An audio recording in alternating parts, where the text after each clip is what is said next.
This is John Bailey, the epic voice of Honest Trailers, and you're listening to the Fiveish Fangirls podcast. It's a Fangirls podcast with five-ish people. The tangents and squee will continue. Squee.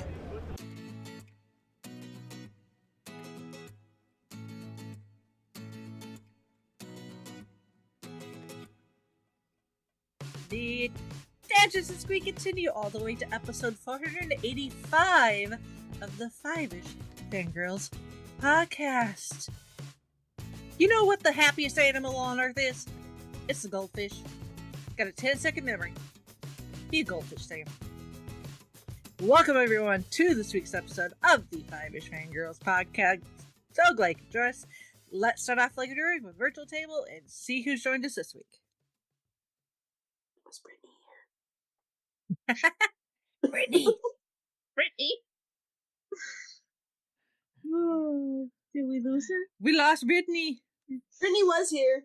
She was here. But I mean, she's still signed in. Maybe she just lost lost connection. Anyway, well, this is Kristen in Salt Lake City. This is Holly from Hoff, aka Wisconsin. Yeah, really. And this is Rachel from I wish I could take the heat that these french fries are creating in my mouth and put it outside. Oh my god. Why my husband decided to buy spicy french fries is beyond me. Chauncey, buddy. Yeah, like one bag is like all red and it's like it looks like a bag of flaming Cheetos, except they're sweet potato fries, which is great if he was gonna eat them. Mm-hmm. Like, yeah, you know, like if you want to have that while I'm at work, knock yourself out. And then the other ones you bought were chili and lime, which, you know, those kind of help balance each other out, but you put acid with heat, and sometimes I think it just makes the heat more hot. So I'm over here like... And depending on the company and how heavy-handed they go with the seasoning, it's just yeah. Like, Yeah. I mean, it's doing great things for my sinuses. Oh, I'm sure. I'm sure. Oh, yeah. You're probably dripping like a water faucet. I mean, I guess cheaper than my prescription strength flow days, I guess, but still unpleasant. Anyway, we're all here. Yes, we are here because for us Americans, it was a federal holiday. So for the three of us that work for in the public sector, it was a day off. Unfortunately for Brittany, it was a regular day at work. I was supposed to, but then it was like, oh, we got professional development. Okay, so yeah, like peace, yo. Yeah. Yes, yo. Have the day off. Although part of me is like, I wish I could take my kids to the library so we could go do something. Like, oh, wait a minute. Yeah. Do I really want to go to? That's right, library closed. Yeah. So like, if I could take my kids to the library, I would not be home, and it would be their grandparents, and they'd be at school. And anyway, so yeah. Anyway, we're home. The kids are playing video games, fighting over the Mario Kart home circuit things I got for Christmas, and I'm like, you both have one. And they go with each Switch, so you don't need to. Doesn't matter. Just like, the other one wants what the other one has. Exactly. Or they didn't. Child logic. They didn't. Yep. They didn't charge right, so one of them died, and blah blah blah. And I'm like, oh boy, issues. Yeah. It's always something. There is always something. Practice reading to your sister. Buddy could read to Alex, honestly. Oh, very cool. Yeah. So she was telling me, she's like, I want to go to a book club because the nephew that is the same age as Alex, he goes to a book club at his library. And I guess she was down there, and she's like, I want to go to a kids book club, but we have one at my library. So I got the book that they were reading for this month at my library. Then I started reading it too, and she's like, I don't like this one. Well, that's what a book club is, sweetie. Mm-hmm. It's okay if you don't like it. and you can say so when you go to the meeting, but this is the book they're reading. I can get you something else. It was funny. It was like funny. you can always make this, like, you can always make a suggestion. Yep. So she's got that. Yeah. In her pocket. So Yes. It's like I am on good terms with the lady who runs it. I could say, hey. Mommy kind of has an in. Yep. Yes. I will go talk to Miss Ellie and say, hey, what else did you guys read this year? Or maybe, oh boy. Yep. Oh. All right. Well, let's do the news, starting with 10 o'clock news. So, and I didn't realize this, but I believe today is actually his birthday. Yeah. Oh, yeah. really? So, like, yeah, David Lynch died like 4 days before his birthday. Yep. And So- he passed away the same day as another actor in sports ball great Bob Uecker. Which that's a bit more regional, but yes, but some people know him as the just a bit outside guy from Major League. Back to Mr. Lynch. yeah. When he died, Chauncey said something to me, and I'm like, I don't. He's like, Milwaukee. I'm like, okay, if you say so. Holly, help. Yeah, I was like, okay, well, I'm sure Holly knows who this person is. So I was aware of the name because I'd seen a lot of people, not just from Wisconsin, who were mourning the loss, but yes. So apparently, he was the Harry Carey of your part of the country. So oh yes, big time, yes. And then he did have a little run on a TV show called Mr. Belvedere as well. So, but yeah, back to David Lynch. Who has died at the age of 78, almost 79, due to complications from emphysema because he was a very heavy smoker. So don't smoke, kids; it's bad for you. But of course, depending on your tastes, probably either know him from Twin Peaks and all this stuff, that goes with that, or some of his films like Blue Velvet, Mulholland Drive. His breakout movie, Eraserhead, which is just weird. He had a definite. He had a definite panache for the off-kilter and sometimes the macabre, sometimes the very confusing. Leaving you questioning everything when you reach the end of some of this. What did I just see? I felt like that after, even though I knew going into it, I still felt like that after watching Mulholland Drive. So I was like, well, I knew what I was in for, but it's one of those things you almost have to experience it to really get it. That being said, if you want to be slightly less confused, watch his version of The Elephant Man with Sir John Hurt playing the titular role. Beautiful, absolutely beautiful, heartbreaking, absolutely heartbreaking, but it's beautifully done. So of course he also directed the Dune film, the 80s one.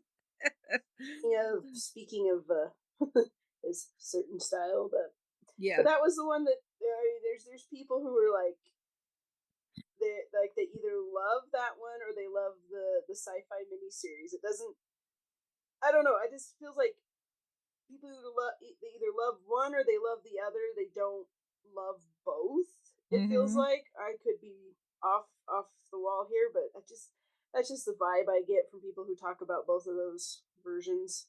So send us feedback and say which camp do you fall into? Yeah, and camp. I mean, camp. Yeah. If you haven't read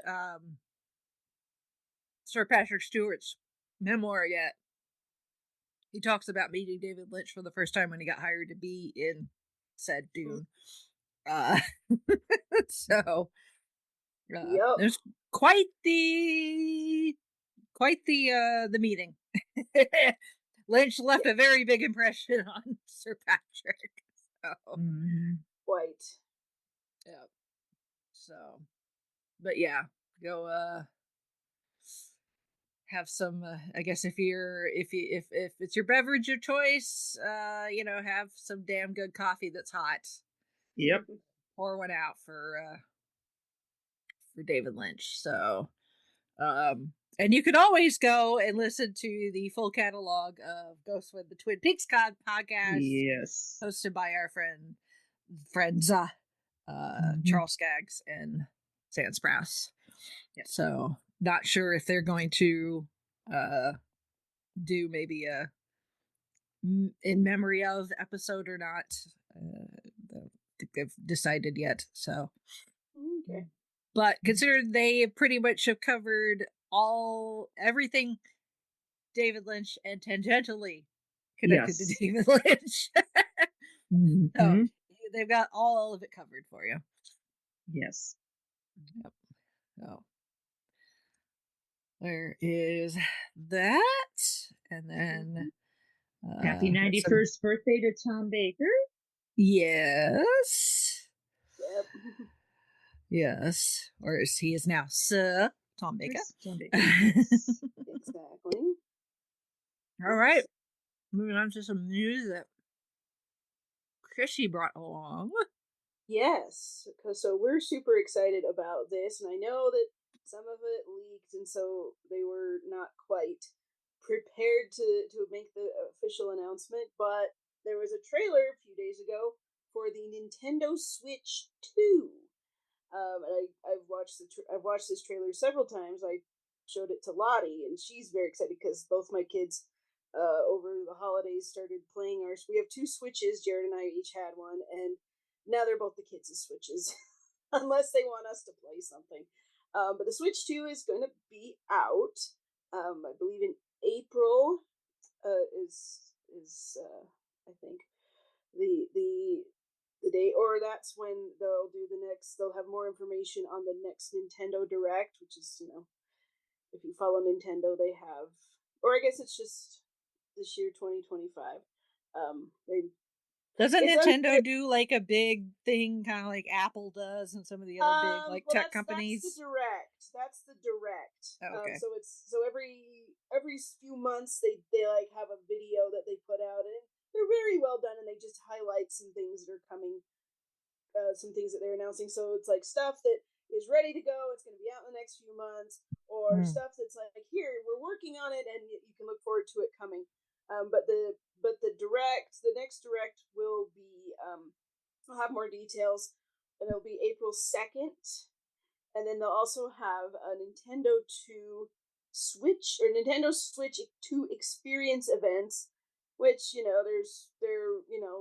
ones in North America are all in the usual places: New York, LA, Dallas, Toronto, and then there's some in Europe and other places. So, and then they'll announce when it's going to be. So I'm sure the direct will talk about like games that'll be available at launch. The little trailer they had a teaser of maybe a new Mario Kart. But anyone saying, "Oh, I know what games are going to be it," that's just speculation. Now, I mean, I'm not saying they couldn't be leaked. The details couldn't be leaked, but I'm actually really excited. It looks good. I like it. My favorite thing about the Switch is ultimately that you can do both handheld and a console. Like, you don't have to have a console and a handheld, like 2 different things, which is great. And it's also fun because it's like I can play Pokemon games on my TV. It's like, this is amazing. We haven't been able to really do that other than, some side things. And it's a little bit bigger, and they've also, I love this because recently one of our Joy-Cons broke, it doesn't read the thing anymore, and I'm pretty sure that's because it's fallen off one too many times. And it looks like that the Joy-Cons, that's the part that comes off, the controller part that can come off. That it looks like in this on the Switch too, they're going to be a little more locked in. Is what I'm getting at from this little trailer. So I mean, you don't want it to be too big because you still want it to be handheld. But I appreciate that it looks like it's a little more, probably a little robust. More, yeah, I don't want it to. Yeah, that too. So just kind of like upgrades and that kind of thing. Of course, with Nintendo, it's always going to be what are the games, because yes, consoles are amazing and we want the latest and greatest and whatever, but I never quite got the cold, like, PS2 versus Xbox console war thing. It's like, well, if you don't have, like, yeah, it's great if you have this amazing, space age console, but if the games that you can get for it are not great, then what's the point? So Nintendo always has a lot of really great games, so I'm looking forward to it. Oh, and most importantly, especially for a kid who grew up and, like, there would be a new Nintendo console and my parents would be like, no, you've already got one. We bought all these games. You go play it. Mm-hmm. You can play Switch games on the Switch too. So, yay. Yeah. So, we will be getting... That's good. They're making them backwards compatible. Yes, because... I'm glad gaming companies figured that out, like, long time ago. It's like you could take older games and play them on the newest thing, but not vice versa, which that's fine. I know. I mean, I'm still sitting here going like, okay, I really want to play Pokemon X and Y again, but that one's for the 3DS. I have no idea how you do a Switch port for that one, because it actually used because the 3DS is the one that had the two screens. Yeah, right. I'm sure we could figure it out, but I love X and Y, and I want to play it again. And they've ported all these others to the Switch, so I'm like, can we figure that one out? Especially since they're doing the next Legends game, which is based on X and Y, which Legends is fun. But anyway, that's your here. So anyway, Switch 2, it's coming this year. There's going to be more information in April. So, well, it seems like the Switch has been around for ages. That they're just now getting to Switch 2. Yeah, it actually has, and it's like people have been saying like, oh, the Switch is so outdated by now, and I'm like, but I'm still enjoying it. But yes, it has been. It has been out. It has been out for quite a while, and it's I love it.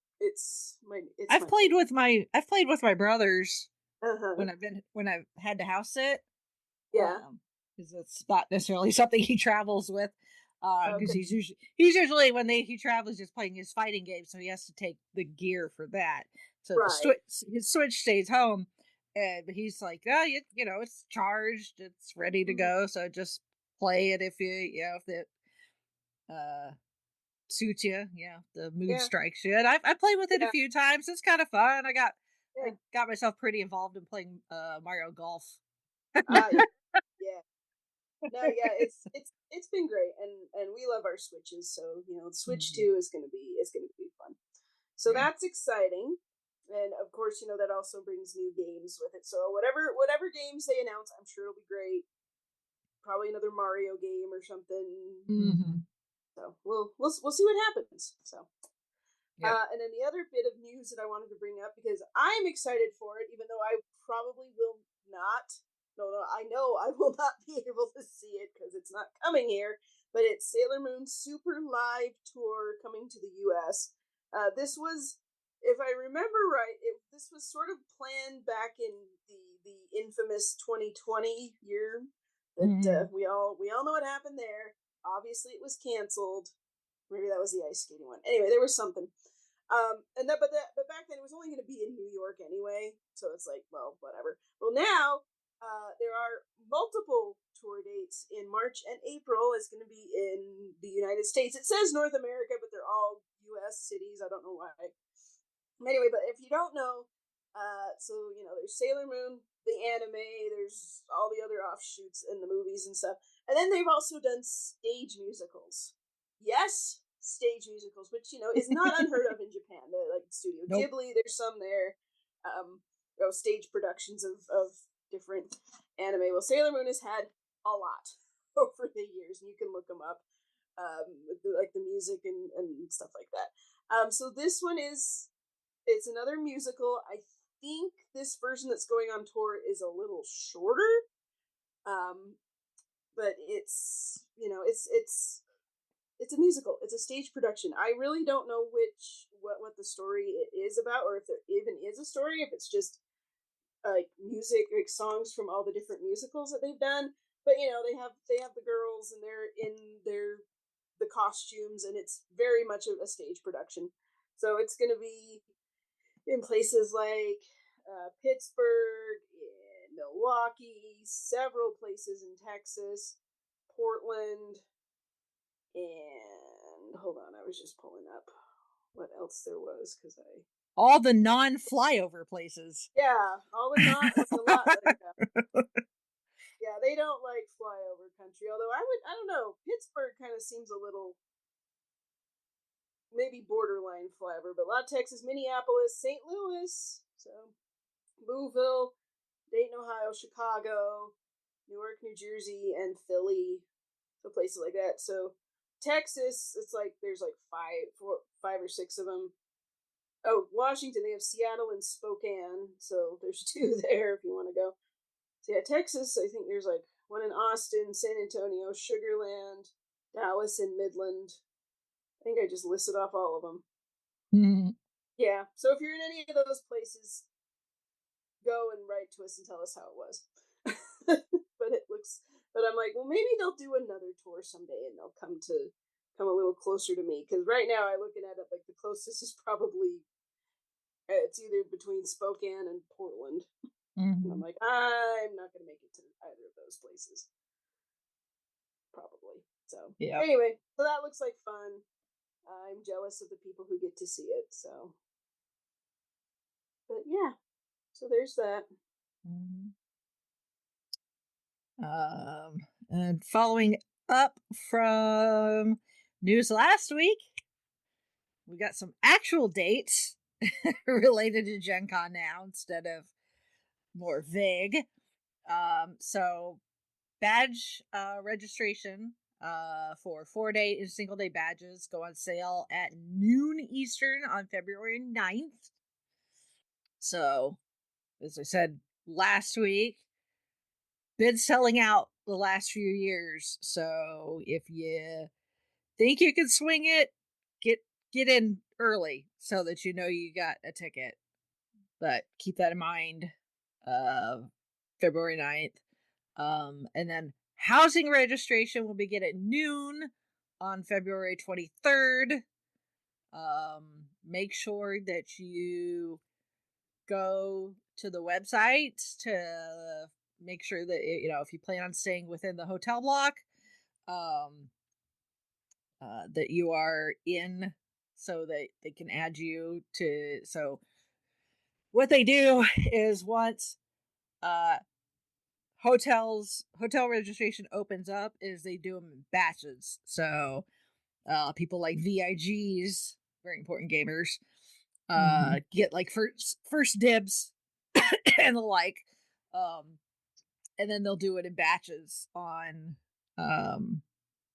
groups that will be able to go and log in and try to get a hotel.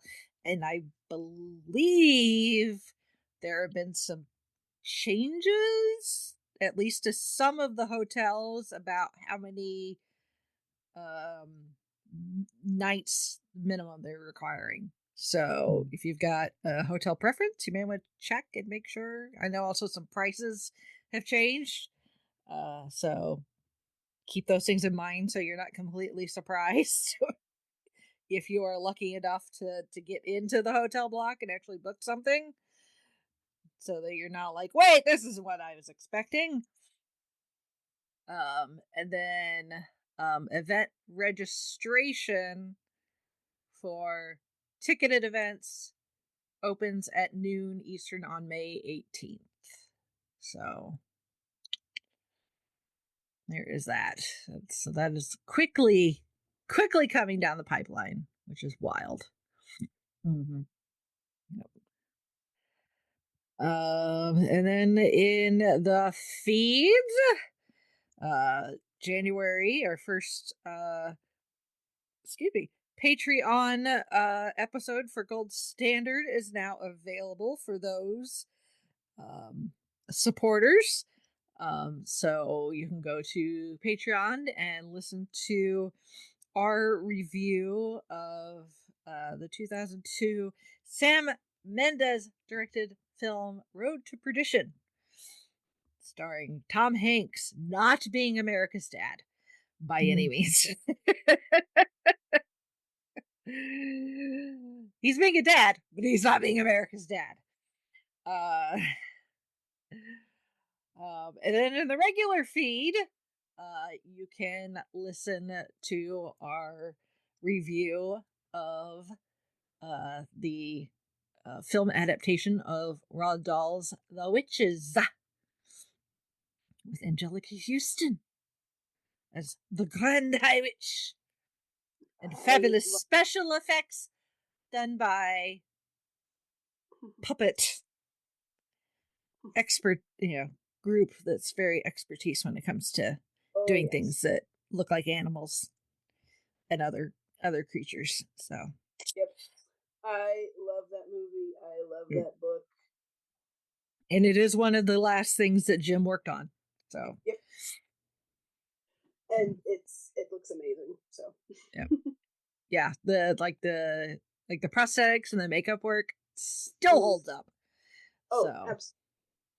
Yeah, and even all these years later, Angelica Houston, nightmare inducing, but in the best way possible. You kind of want that with an adaptation of a Roald Dahl. Yes. Work. It's just we were built differently back then. Yeah. Well, and I mentioned this in the episode too. Like, there are just some creators, whether it's an author or a director or whatever, that you can just look and what you're looking at. Like, when you're looking at a Tim Burton movie, when you're looking at, whoever, take your pick. And while there have been lots of various adaptations of Roald Dahl, and some have been live action, some have not, and they've all been different time periods and different directors and all, but anything Roald Dahl, it still has a kind of specific look about it. Yes. Yeah, well, regardless of who made it.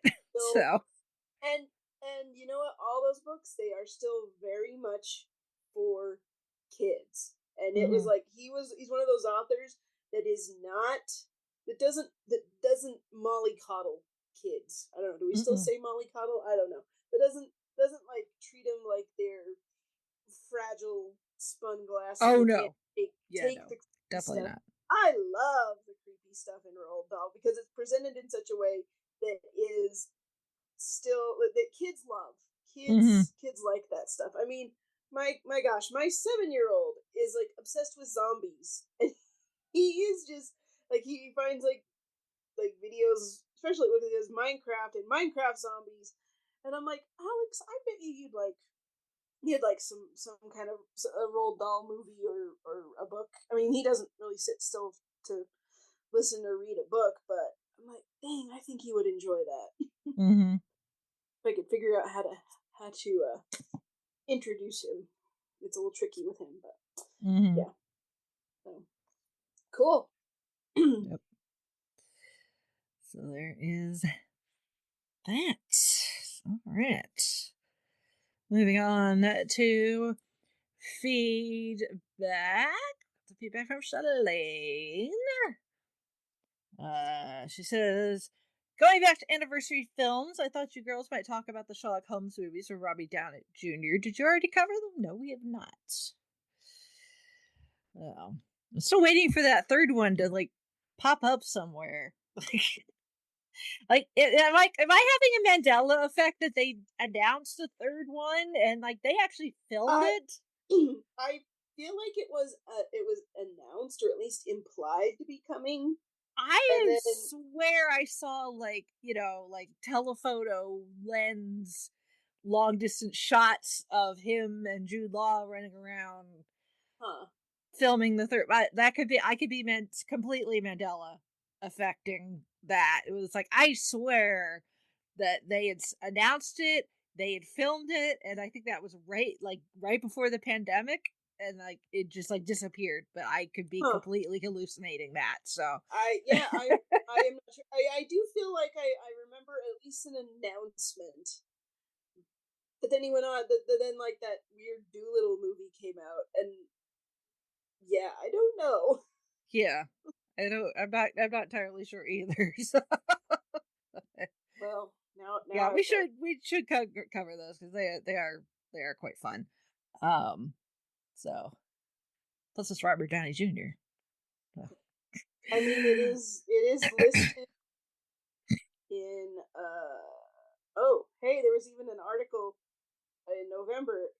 Sherlock Holmes 3 confirmation and everything we know. Mm-hmm. Okay. Official development update. This was back in November. Franchise went quiet. Okay, will there be? Come on, just tell me. Mm-hmm. The plan tell us what we want to know. Okay, this is what Jude Law said. He said the plan has been evolving. There's a great will to make it. Blah blah blah. So I don't know. Mm-hmm. They're working on it in development. So it's one of those development hell things, I guess. Yeah. You know, that's what I was kind of afraid of. So if RDJ and Jude Law would, get on that instead of being in Star Wars and Marvel all the time. Yeah.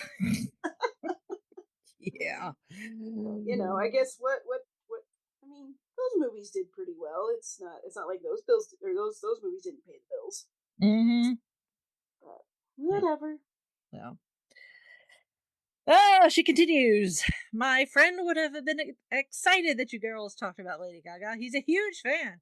A couple of my friends are obsessed with her and even went to her concerts. Very cool. One friend from high school was known as the #1 Lady Gaga fan and even created outfits inspired by her. Born This Way is considered an anthem for the LGBTQ plus community. Personally, I'm more of a casual fan, but I did have one of her songs as my ringtone. Cool. Other Lady Gaga movies I've seen: Star is Born. Fans wanted her cast as Ursula in The Little Mermaid and as Elphaba in Wicked. No. I think we're good with what we got. Some highlights from her career: she performed with Elton John for her album Chromatica and has done a duet with Bruno Mars. She stole the show at the Super Bowl halftime show. Hell yeah, she did. She has a David Bowie tattoo. Maybe she'll be cast in the Labyrinth sequel if it ever happens. Maybe she'll be the Goblin Queen or something. I could be. Ooh, actually. I could kind of, if anyone could take over for David Bowie, I think Lady Gaga would be the person to do it, actually. Mm-hmm. So, and she and I have something in common. We both have David Bowie tattoos. So, it's not the same tattoo, but we both have David Bowie tattooed on our person. So, my favorite Lady Gaga songs: Just Dance. I first discovered her through this song, but initially thought it was a Miley Cyrus track, different song title. Yeah. Poker Face, Paparazzi, Bad Romance, Edge of Glory, Rain on Me, Shallow, I'll Never Love Again, Hold My Hand from Top Gun Maverick. Guess this might be the only episode where you talk about Lady Gaga. Maybe. Who knows? Wait and see. I wonder if Dancing with the Stars or The Masked Singer will ever have a Lady Gaga theme tonight. I would not put it past The Masked Singer, honestly. No. The only movies and shows I've seen Dan Aykroyd in are Ghostbusters, 1, 2, Afterlife of Frozen Empire, My Girl, Christmas with the Cranks, 51st Dates, Ants, an episode of Home Improvement. Fun fact, in the original Space Jam, the villain mistook Bill Murray for Dan Aykroyd. I didn't know Dan Aykroyd was in this picture. I forgot about that. Since this Disneyland's 70th anniversary, and you girls talked about Disneyland in your We Didn't Start the Fire episode, will that be the only time Disneyland gets mentioned? Oh, heck no. Especially if I end up going this year. No.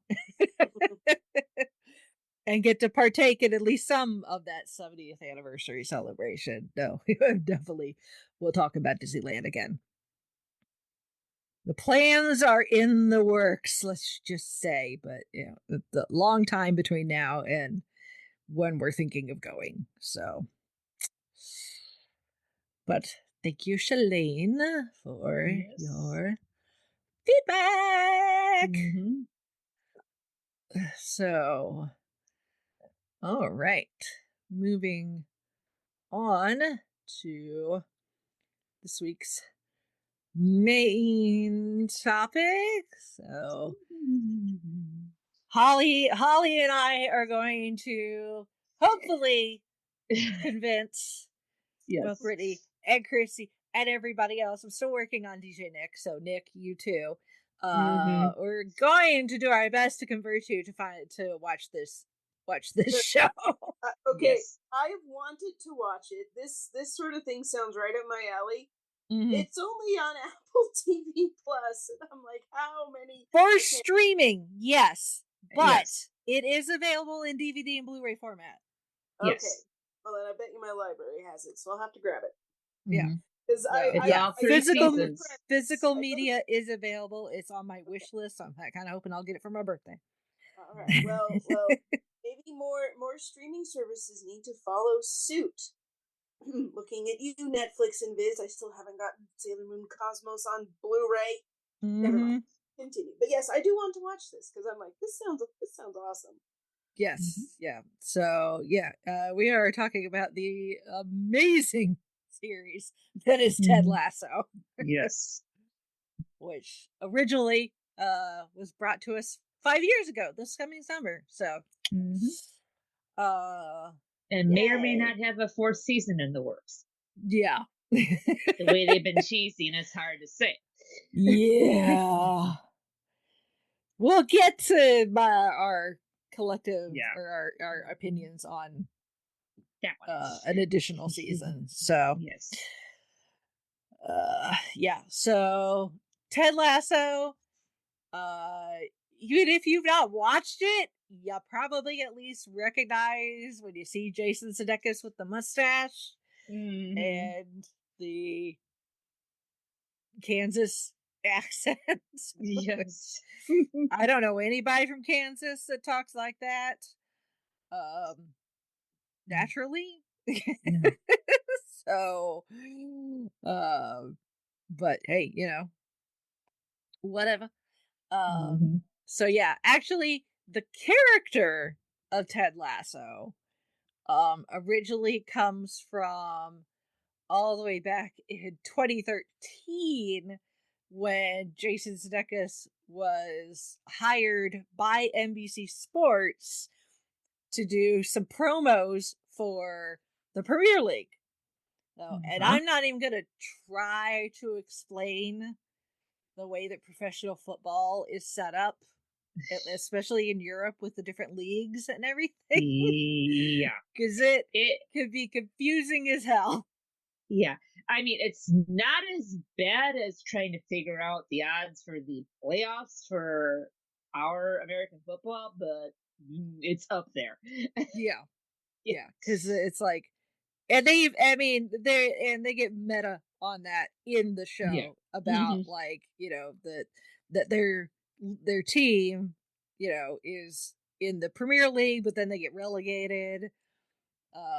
And they have to fight their way back. And they got to fight their way back, but then that's not even like the top, because then there's like the Champions League, which the Champions League is not country specific.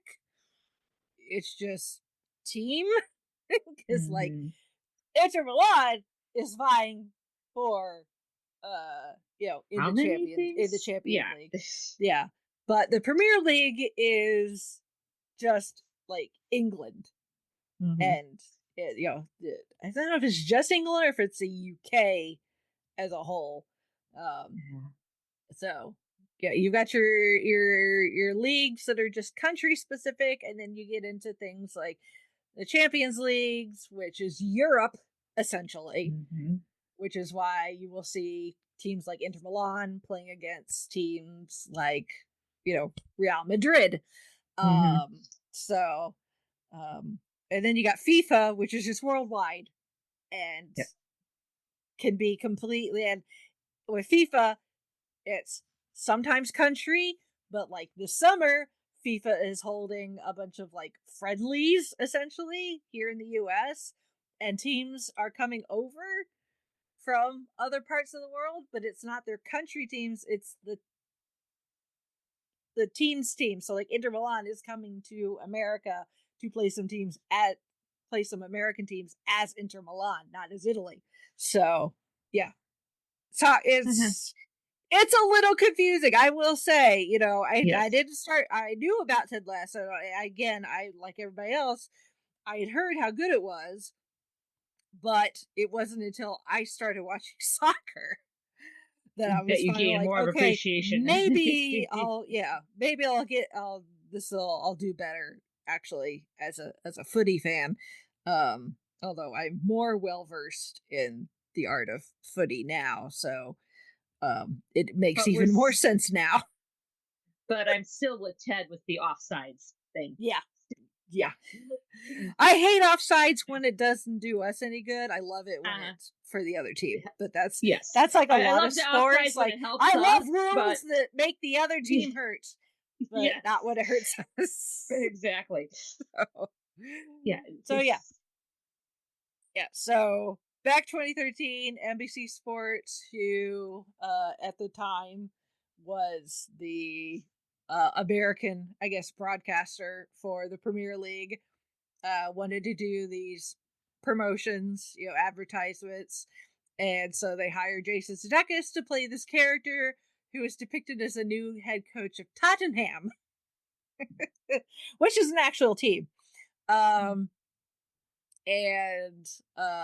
it went over so well that they brought him back again. And then eventually the idea of doing possibly a series with this character came up, and he was like, well, that's a good idea. He wanted to adjust Coach Lasso from the way he appeared in those ads versus the Ted Lasso we get in the series. Because the Ted Lasso that appears in the promos is a bit more hot-headed. So the Ted Lasso we get in this series is very much like if Mr. Rogers coached was a sports coach. He would be Ted Lasso. Pretty much. He is eternally optimistic, very friendly to everybody he meets. Yes. The what makes the show so good is it's got these amazing characters. Watching as American, we very much feel for Ted going to a country where he doesn't, they don't know him. He doesn't know them. He's an outsider. He's a Yankee and a wanker at that. Although eventually being called a wanker becomes a term of endearment. So, but it's like, he doesn't get the food. He does not like tea at all. Nope. Dirty brown water. It's I mean, the way the British take their tea, I don't care for it either. They would probably slap me with a crumpet if they saw the way that I take my tea. So like for that, no clotted cream for you, lady. And I go, oh. And he has no experience with soccer whatsoever. He was a lower tier college football coach, like American football coach. So it was like, like double A or JUCO maybe. Yeah, like you've got I mean, as we're recording this tonight is the big NCAA championship game for all the all the potatoes. But whatever like you got your NCAA like top tier teams, and the college he coached for was like the next one down. But the next one down, like they were consistently having losing seasons, and he brought in his first season, he brought them to winning the championship equivalent to the levels they were on. So he gained headlines, at least in America, for those who care about college sports. And that in the way he acts with his players, there's video of him dancing in the locker room. Yeah.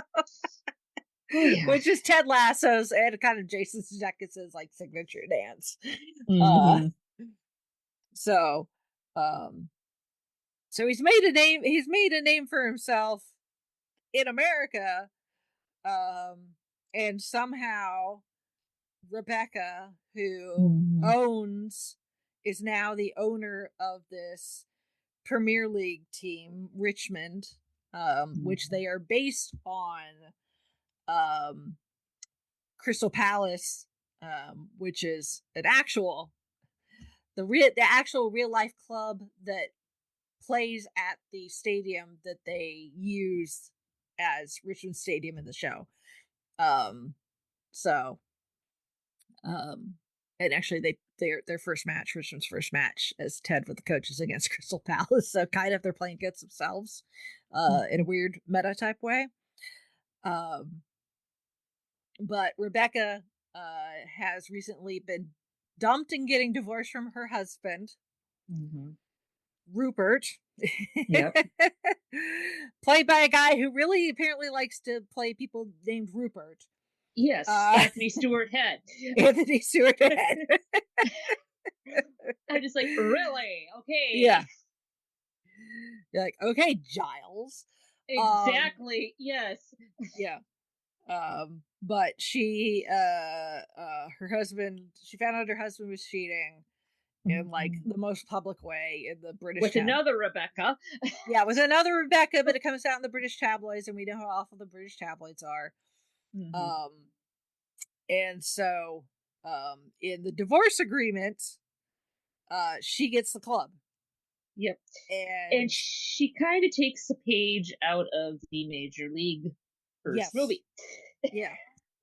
We find out at the end of the first episode, because when Ted comes in, everybody is like, a lot of people are taken aback, but some people immediately take to him. Like he shows when we first introduced to Nate, and at the beginning, Nate is like the equipment guy. He's essentially the towel boy. And nobody remembers his name. They treat him like trash, but he's one of the first people that Ted meets, and he remembers his name. So when he sees him again, he calls him by his name. Yes. And makes a huge difference. He's immediately thrust in front of the press, which again, not even just the tabloids, but we know how the British press can be. Very unforgiving. But Ted, with the help of Rebecca, makes it seem like, this is kind of, this could be the breath of fresh air that Richmond really needs. But as Ted is leaving at the end of the day with Coach Beard, who is his right hand man. Coach Beard doesn't say a whole lot, but when he does, you better listen. And a few words, but he does lay down. It's like, ooh, yes. When he does lay it down, you want to hear it because it's going to be pearls of wisdom, man. But as they're taking off, crammed into Nate's poor little green car. Higgins, who is kind of Rebecca's right hand man, she confesses, because Higgins is all like, I kind of like him, and she's all like, and she's all like, yeah, I only hired him hoping that he'll just burn this team to the ground as revenge against her husband, because she's in her mind, the one thing her husband ever truly loved was this team, and therefore her plan is to absolutely destroy it. Submarine it, yeah. Yes. Yeah. So, right off the bat, we're learning about where these characters are at the start. You've got Ted, who is the eternal optimist. He has come all the way to England to give his wife space. They are separated. Yes. Mm-hmm. Which also means he is far away from his son. And he struggles to be able to talk to his son because if he gets about the time difference. And he's very jet lagged at the beginning, so he also forgets what day it is. Yeah.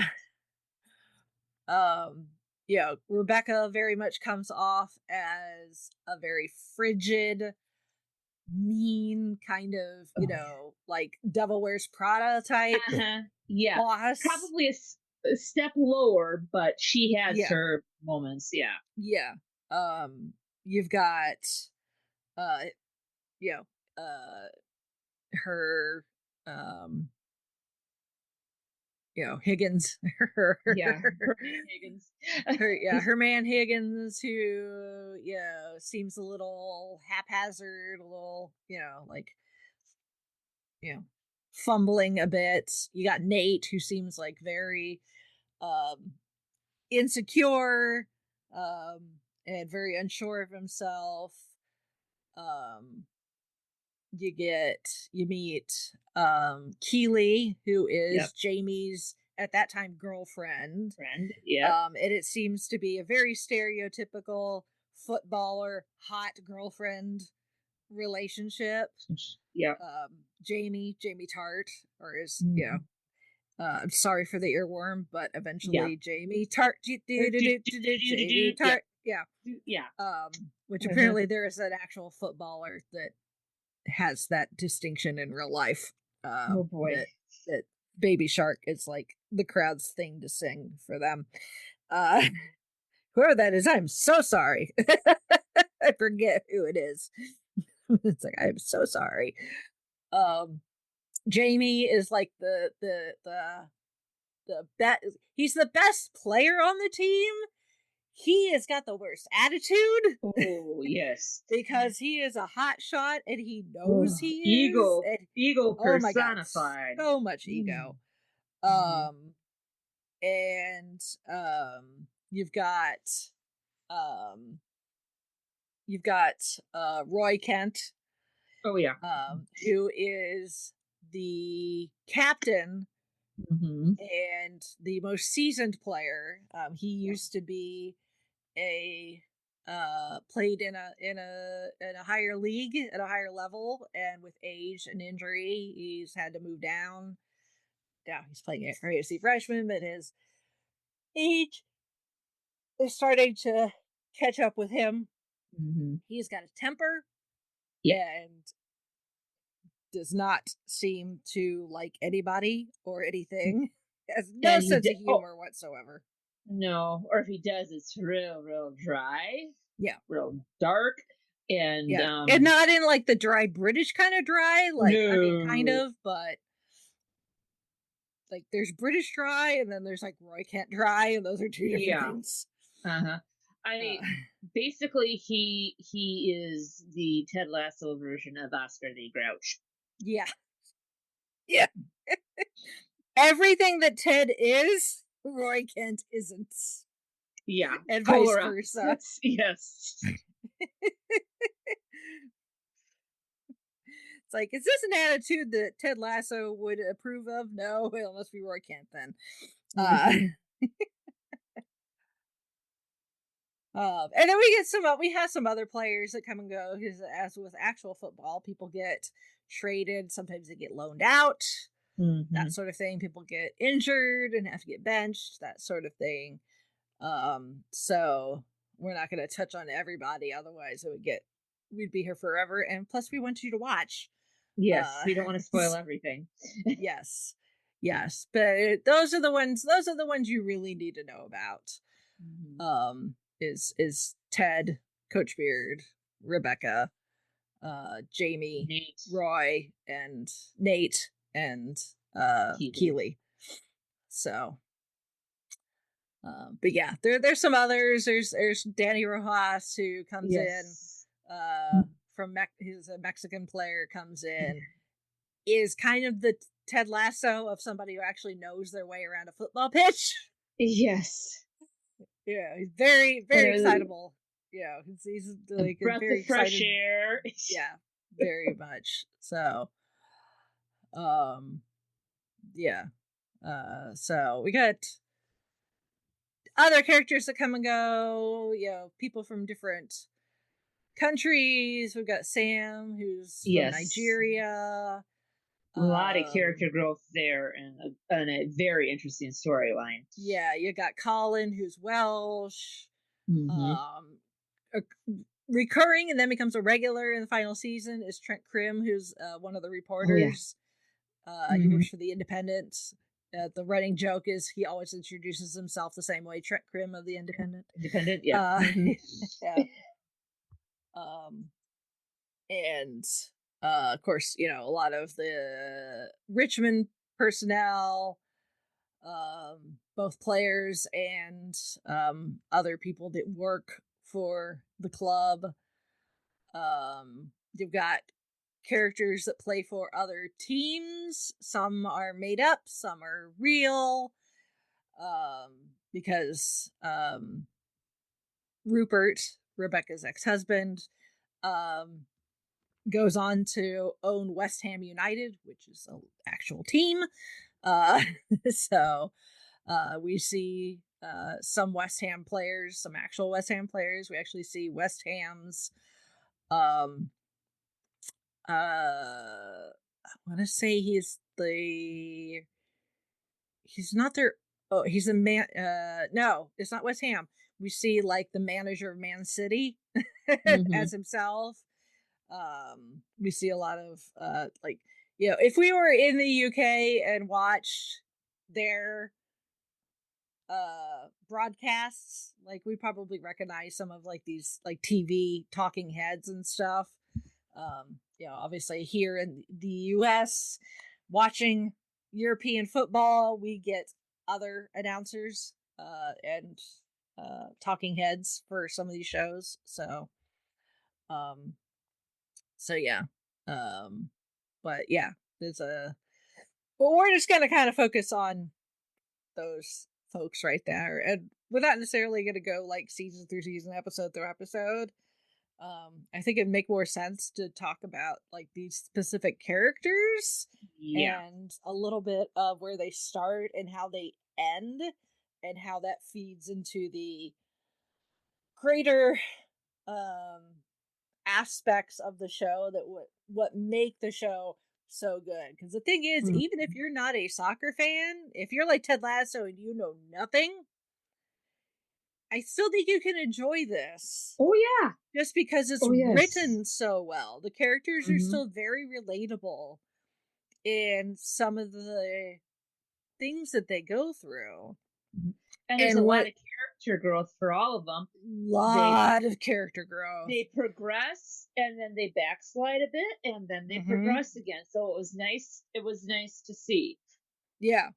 And the thing is like, you know, they deal with some tropes and plot devices that we see quite often in things like sitcoms and, you know, TV shows like this. Yeah, we get people that you know, relationships break up, you know, with, like I said, Jamie and Keely are dating, eventually they break up because Keely's getting, you know, sick and tired of his attitude. He eventually gets traded anyway. Yep. Because of said attitude. Yep.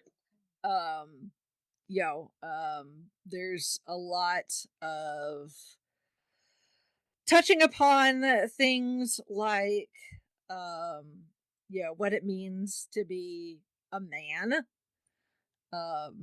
and the idea of masculinity and how that's portrayed in media versus what's actually healthy. There's talks about mental illness and therapy and trauma, and misogyny. Obviously Mhm. Rebecca being a woman, Oh yeah. as an owner of a sports team like this. Some of her choices come into question just because she's a woman. Uh-huh. So it's but they don't go, like, they'll touch upon these, like I said, tropes or whatever you want to call them, tropes or Well, plot even devices family or whatever. tropes dealing Right. with family, because Right. quite a few of them had family issues that they had to deal Yeah. with over the Yeah. course There's of 3 seasons. parenting. There's Hmm. there's family issues. Racism. Oh yeah, Comes big up when you're time. talking about a group of individuals this diverse as it is in Hmm. in footy. Um, but they don't. It's kind of hard to explain because it's almost one of those things where you have to kind of watch it to understand Right. that they could easily do the cut and paste that every other TV show does when they touch upon these sorts of things, but they don't. No. They allow characters to mess up, make stupid decisions, say the wrong thing at the wrong Hmm. time, seem to burn bridges, um, but they don't let that be the thing that defines who the character is. They allow them to have their faults because they're human, but then they also allow them to learn and grow, Right. which a lot of shows don't. Jamie Tart could have easily stayed the stuck up, Oh yeah, hot shot, not a team player, and gotten dick worse. that he was, possibly gotten worse. And people probably, they could have easily been like, well, he's just so good, we just put up with it. No, they eventually his attitude forces him to face some consequences. Hmm. And he has to learn from it, he has to learn from that. Nate goes from being very shy and not wanting to draw attention to himself to becoming actually they discover he's actually a good strategist. Yep. But as he grows in his self-confidence, that his ego, he ends up believing his own hype. Yep. And that causes him to burn some bridges Oh and yeah. hurt a lot of people. Yep. um and that's just a couple of things. Again, I don't want to hash through Spoils. through Yeah. everything hash through everything.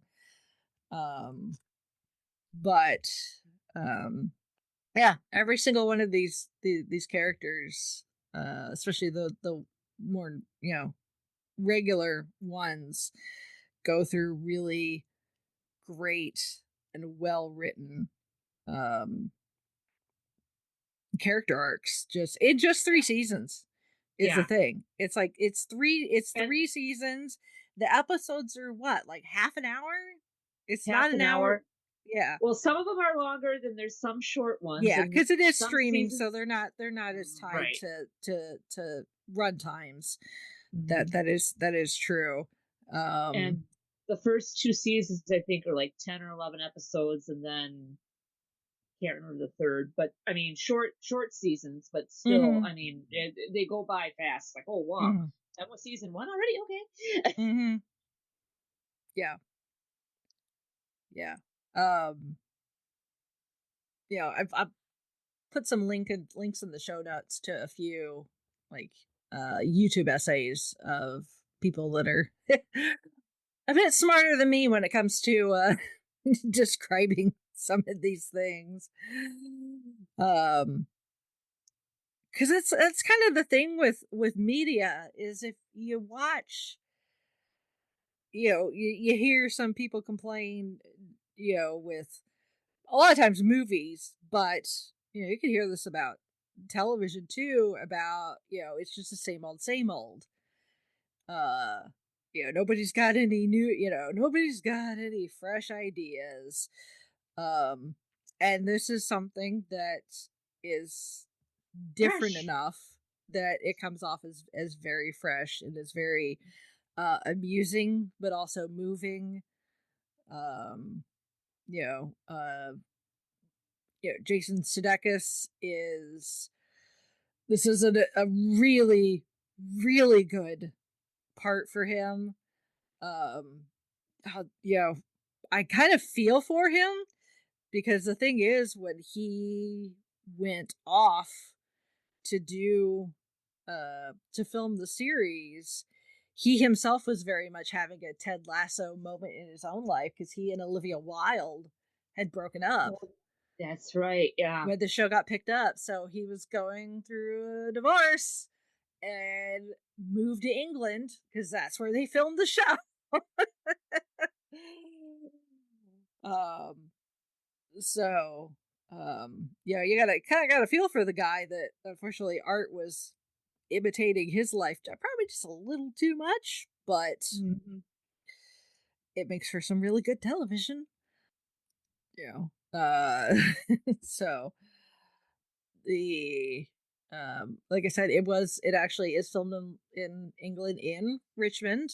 Nelson Road Stadium, which is what they call Richmond's home stadium, is actually Selhurst Park, which is the home of the Premier League club Crystal Palace. um and a lot of it was filmed in Richmond Green, which is actually not as big as they make it appear in the series. So a lot of the locations are like minutes drives from each other. Um so they had to do some jiggery pokey as far as making it look bigger than it actually was. Um because that's England for you. The country's big, but not that big. Um, and a lot of those locations actually you can visit even now. I mean, obviously, because some of them Even the are pub. even the pub. Yes, yes, you can visit the pub, but And yes, the pub owner does look familiar. Yes, she was in a couple episodes of Doctor Who's with a certain mm-hmm, Christopher Eccleston. mm-hmm. No zipper in her forehead though. Nope. Uh, so yeah, Apple TV had commissioned the series. um Bill Lawrence actually was brought in to work on it. He is the producer and creator of Scrubs, so if you like Scrubs, same guy. uh it is co-owned by Warner Brothers, even though Apple TV commissioned it, because Lawrence's production company is based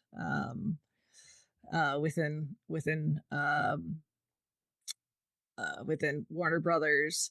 It also controls the distribution rights of the series, um, along with NBC, because it's Apple TV, but NBC, the character was created for NBC Sports originally, but NBC Sports was like, yeah, sure, Apple TV, if you want to make it, go right on ahead. Just make sure that we get like the little what blurb or whatever says like based on the character from like Mm-hmm. NBC Sports, so that way NBC still gets credit for the characters originally came from them, I guess. Um so um so yeah. Um it got renewed for the second series. It was originally renewed for 10 episodes. That later went to 12. And then it was renewed for a third season. So, because it premiered, like I said, it's originally premiered August of 2020, which probably might also explain why it became so popular because we were all still stuck at home. Yep. And watching something this fun, I'm sure helped a lot. Um, so specific, I should say, it well, actually, Yeah, it premiered, the pilot originally was released August 14th, 2020.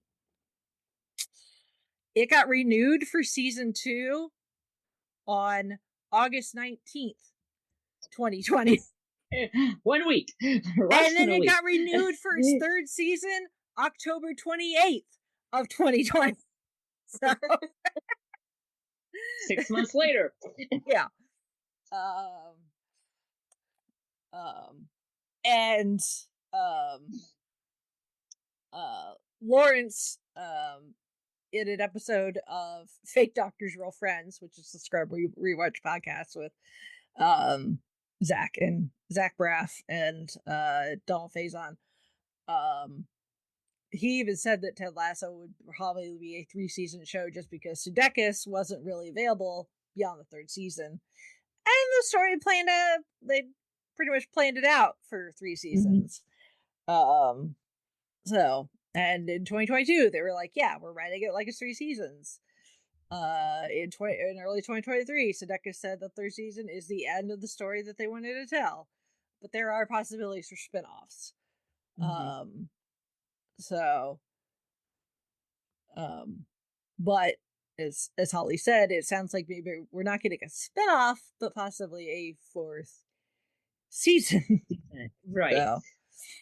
Which I'm of 2 minds. This is like, yeah, it would be nice, but the way season 3 wrapped up, it's a nice little bowl. I mean, basically, we're kind of talking about like the season before the very final season of Once Upon a Time, where everything wrapped up in a nice little bow, and then we got an extra season, and that extra season was me.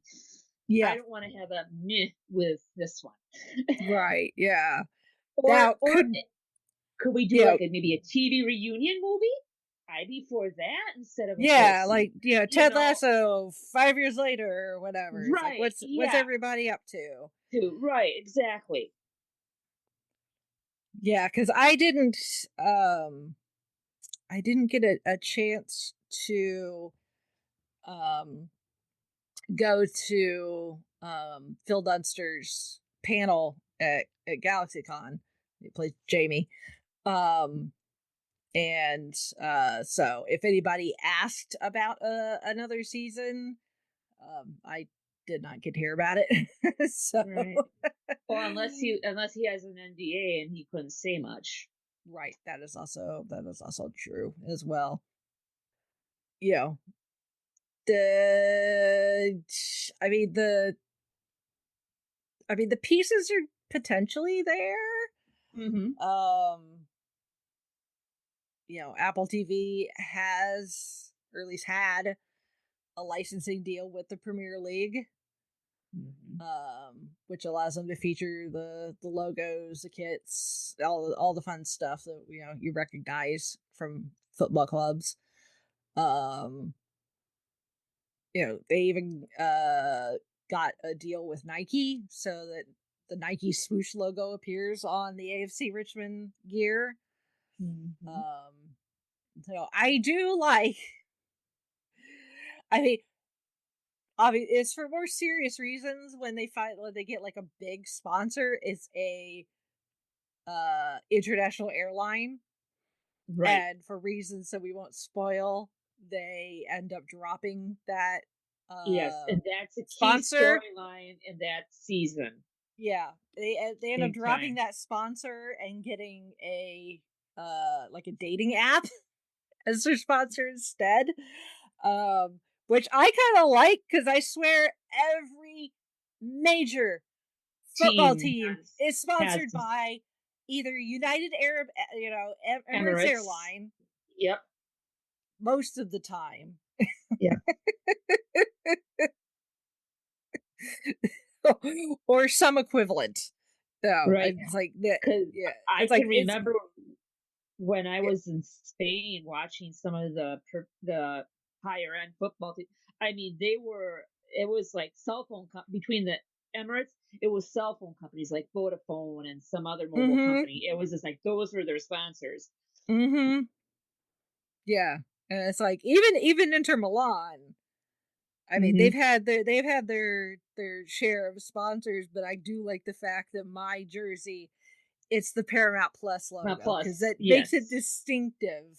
Yes. From everybody else who tends to have an airline on the front of their kit. Like, it's like, really? Come on here.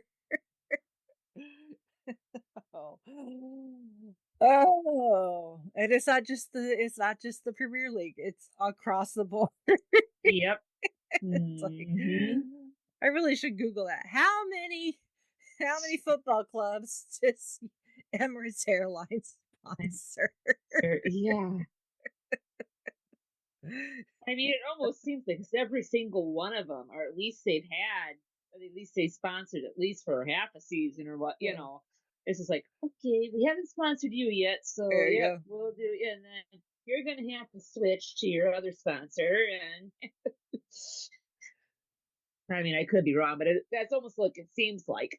Yeah, I mean, it's some of the big teams, so it probably seems like it's a lot more than it actually is. Yeah. I mean, they even have their own cup. So for the English teams, the Emirates Cup. So.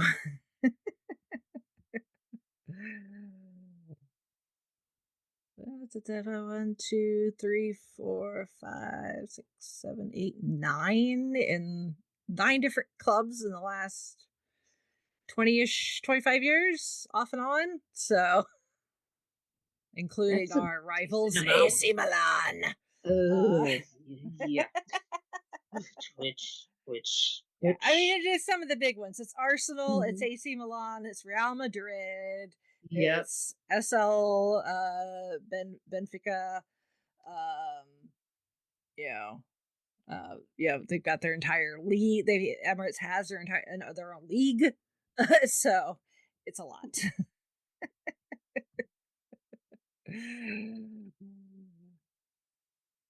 So yeah, but anyway, that's just funny. So yeah, when people see me with my kid on, they're like, Paramount Plus. Like, it is sponsored by Paramount Plus. I'm like, that's how I watch them. So yes, if it wasn't for Paramount Plus, I would not be able to watch. Yeah, exactly. So please and thank you. Well, I just put, at least I think that's what it is. It's like, I searched Ted Lasso on my library app, and it's like, Ted Lasso, The Richmond Way. So I'm like, yes, that's the book. That's the 3-season collection. Yeah, but it's the title of the book. And it's also the fictional book that appears in the series, which is why it's called that. Because it said specific DVD, so yeah, of course. Yeah, that's I'm gonna have to wait for that, but that's okay. Yeah, so that's how they titled the complete series, as they called it, The Lasso Way. Yeah, or The Richmond Way. Yeah. All right. I'm staring at my set right now. Yeah. Okay. Well, then that's the one. I'm just saying, my birthday is coming up. It's on the list. That's the one that my library has listed that we have. So, but I'm on hold for it. But that is okay. Yes. All right. Is there anything else you want to give it a shot? Give it a shot. Yeah, because I know. I'm not sure how much longer it's going on, but if you are in Amazon Prime, they do have an Apple TV subscription. If you don't want to do the Apple TV, they do have a 7-day free trial. I was just searching because it popped up and it's like, nope, got the DVD set. So, I mean, if people are thinking about it, at least there's a free, try before you buy. Or just do the 7 days and binge what you want. But it's worth it. It's an enjoyable series. Well, and I've heard nothing but good about it. So I'm like, I'm curious. But it's always like, it'll make you laugh. It'll make you cry. It'll make you a little angry at a few characters and some of the. You're going to find yourself quoting things. Yes. Oh, yes. Like that video I shared with you, Holly, where it's just it's like, quotes and scenes that like out of context, you're like, what the hell is this? If you know the context, you're like, yeah, that makes sense. Yeah. So yep. I'm surprised they didn't do a Damn and Dogs Assemble, and it's just like, come on. Mm-hmm. Cool. Yeah, I mean There was a nice little shout out to the Miss Julia Andrews and the Princess Diaries. I'm just like, yeah. The thing is, it's like obviously a lot of references are going to be British. Yeah. So some stuff, if you're not a Brit or you don't know anything about England, some stuff's gonna go right over your head. But hey, we all watch like Doctor Who and stuff, and we survive. Yep. So it's all good. But because you've got two Americans in there, they bring a lot of American stuff over. So Ted and Coach Beard will make references to stuff, and they'll all go, "What?" And we'll all become Captain America as an American, being like, "I understand that reference." Yep. There's a lot of pop culture references, like somewhat modern pop culture references. That there's some music a couple of times. Yep. Including one that's directly connected to Julie Andrews. Yep. That happens toward the end of the series. It's very, very adorable. The Christmas episode is really fun. Oh yes. That's why season 2 ended up becoming 12 episodes, is because they added the Christmas episode and then the Beard After Hours. Yeah, and I think that's the only time the Christmas episode is that the seats changed in the opening credits, if memory serves. Yeah. And the Beard After Hours is like the most we see Coach Beard like outside of work. It's eye-opening, but it's cool. Yeah. I mean, it's hilarious, but yes. You definitely learned a hell of a lot about Coach Beard that you did not and it's just like know you needed to know or wanted to know. And then it's just like that explains quite a bit. Yes. Yeah. But it's really fun. So like I said, it is very sweet. It is the language is definitely not for the little ones, mostly because Roy Kent uses the F word so much. Let's just say he gets called into his niece's teacher's office, and oh dear. Yeah, if there was a swear jar for watching Ted Lasso, we would all be like millionaires. Yes. Mostly because of Roy, but then a number of the other characters also drop the F-bomb. I think even Ted does at one point.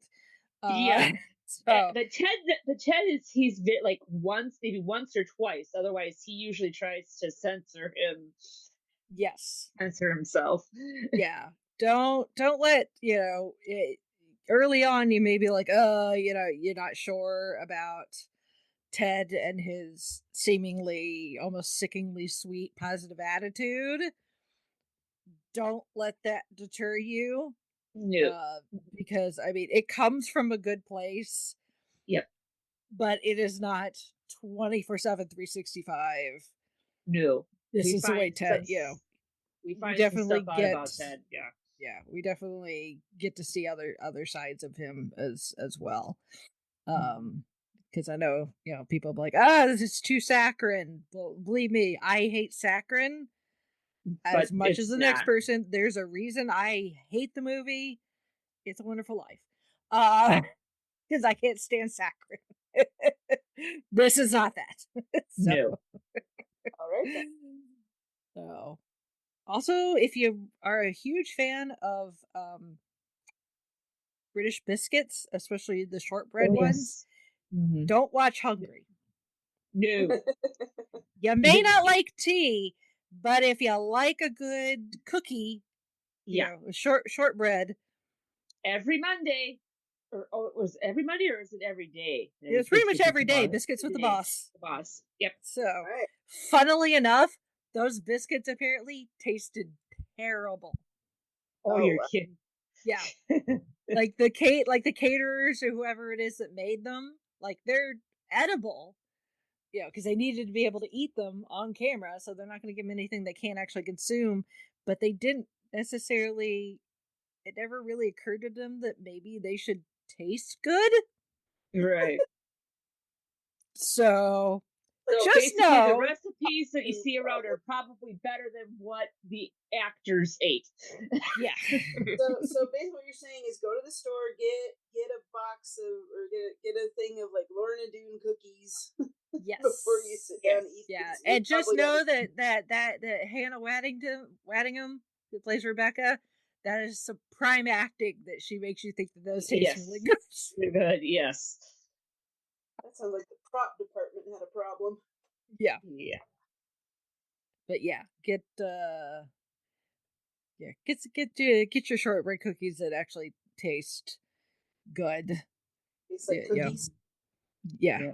Biscuits. Yeah, the biscuits. So yeah, these are specifically they at least they appear to be shortbread, just based on the texture and everything. But yeah, there's some English brands out there that you can find at like your grocery store. For the life of me, I cannot remember the name of it. It's got they're usually the black and red checkered. They sell one version. It's in the shape of like a Scotty dog. So those are really good. They're pretty much just butter held together with a little bit of like carbs. So no nutritional value whatsoever, which means they taste absolutely wonderful. As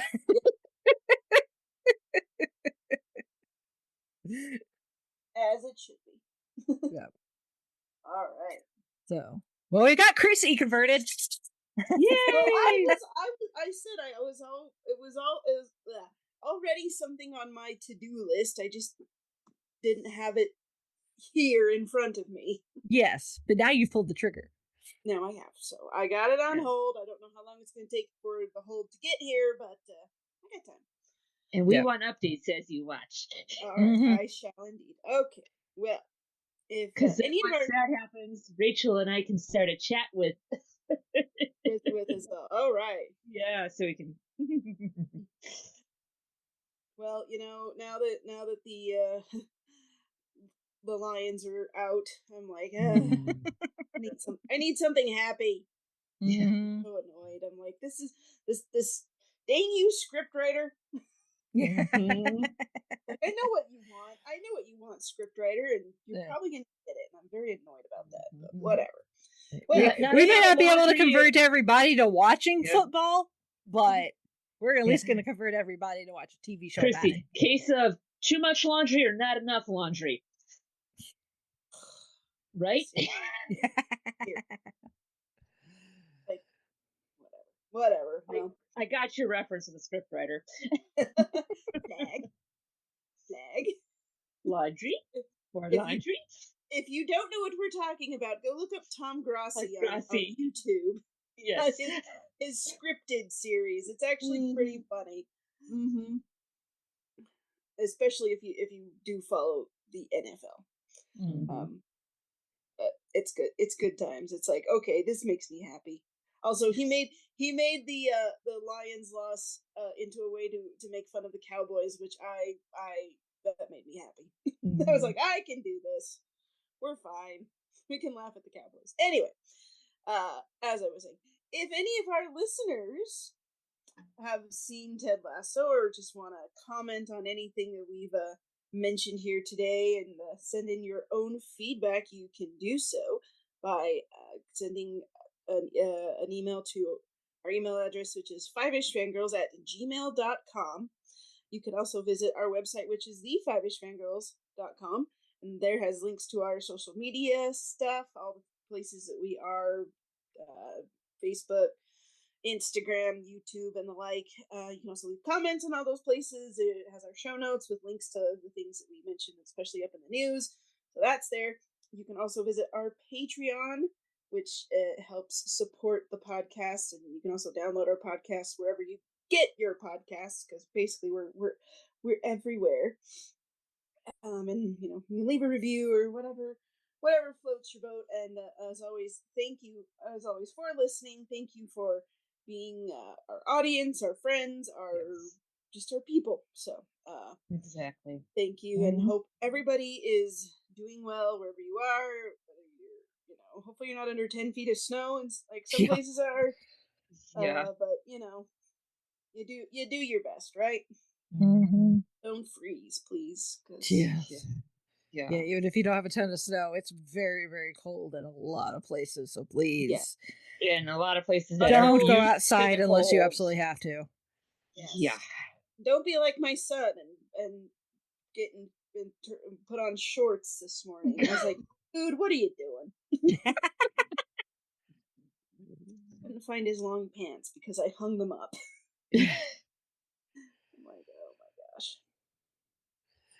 That kid. Anyway. Oh, the joys of living. He just needed pants on. He didn't care if they were cold or not. Yeah. I'm dressed. I'm not going outside. Like, dude, what do you mean? I can sit under a bunch of blankets. I'm like, well, yes, but right. Oi, boys. If we have to go somewhere, it'll be easier to have you in longer coverings. Yes. Minor detail. Mm-hmm. Okay. Well, unfortunately, Brittany's tech decided to completely crap out on her, so. She was here, we promise. Yes, she was. Yeah. Yes. Yeah, she turned it off, turned it on again, and nope, tech wasn't having it. So, but she sends her regards. Yes. And for the rest of us, we shall sign off for this week. This is Chrissy saying goodnight from Salt Lake City. This is Holly from Wisconsin saying good evening. And this is Rachel in Indianapolis, Indiana. Belief doesn't just happen because you hang something on the wall. It comes from in here, the heart. Up here, the mind. Down here, the gut. The only problem is, we all got so much junk floating around through us. A lot of times we end up getting in our own way. Crap like envy, or fear, or shame. I don't want to mess around with that shit anymore. You know what I mean? Do you? No? Me neither. Hell no. You know what I want to mess around with? The belief that I matter, regardless of what I do or don't achieve. Or the belief that we all deserve to be loved, whether we've been hurt or maybe we've hurt somebody else. What about the belief of hope? That's what I want to mess with. Believing that things can get better, that I can get better, that we will get better. To believe in yourself, to believe in one another, that's fundamental to being alive. If you can do that, if each of you could truly do that, can't nobody rip that apart.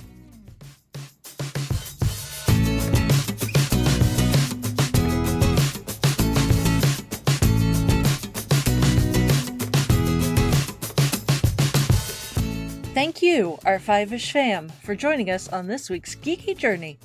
If you enjoyed the show, don't forget to subscribe, rate, and review. Stay connected with us on our website, thefiveishfangirls.com, and follow us on most social media with @FiveishFangirls. Plus, check out our nonprofit, Fangirls Give Back, to see how we're making a positive impact in our community. Until next time, stay nerdy and let the squee continue.